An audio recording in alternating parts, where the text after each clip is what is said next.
I bought one of these Walker exhaust pipes for the Tercel four-wheel drive wagons.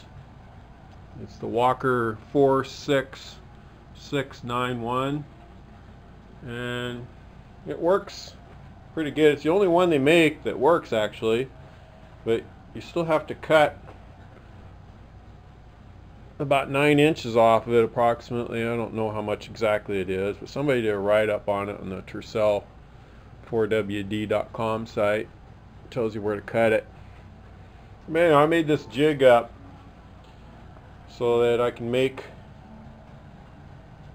future pipes to match. This is a piece of old pipe.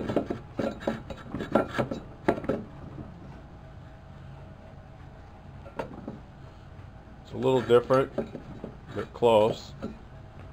This is another one, which is closer to what the jig is.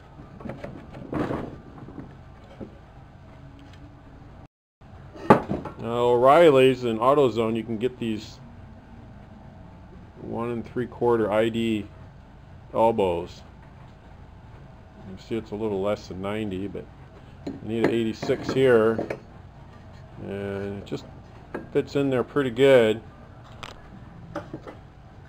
This one is closer to 90, but you need a 63 here. But what I would do is just cut it to fit in there, weld it back together, and same thing down here on this one. I just make an elbow to fit in here out of it. So I end up buying 3 of these 90-degree elbows. They're less than $7 a piece, if I remember right. And then I can build this part of it. This is the part that usually rots out, the part right there where the muffler attach.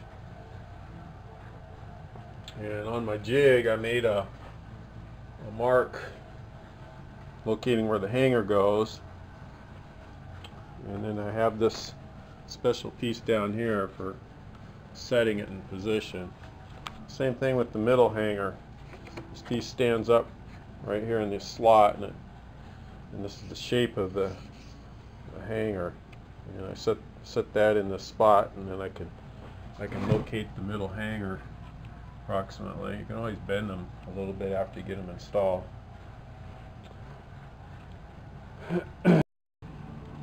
Lately I've been buying this Thrush Turbo 177 OT. You get them at AutoZone and O'Reilly's. It's a fairly decent muffler. You hook it up like that, or you can hook it up like that, depending on what's under your car, or you can hook it up that way. According to manufacturer, it doesn't matter which way you run the airflow. I usually run them this way, and then I make a piece, the tailpipe, to come around this way under the bumper. Now, one thing I have noticed about these mufflers on some cars, this is 2-inch, and if I run 2-inch out tailpipe, sometimes they're noisy, they resonate, and what I've had to do is taper down to the 1 3/4 and use that, and then it cuts out that booming noise. I haven't had to do it on every muffler, just some of them they resonate, so they come in at 1 3/4. I guess they need to exit at 1 3/4 or thereabouts to equal out the tone or something. I don't know. I've been paying about, including tax and everything, roughly 34 bucks for that muffler. So doing it yourself, you got 34 bucks in that, plus 7 times 3 is 21, so you're looking at 50 some odd dollars plus welding rod, and we're only dealing with from here out, because that's usually what deteriorates. But it's a lot cheaper than going to a muffler shop. I'm sure they would charge a couple $100 to do that. See that flange is slanted a little bit. It's set up like this.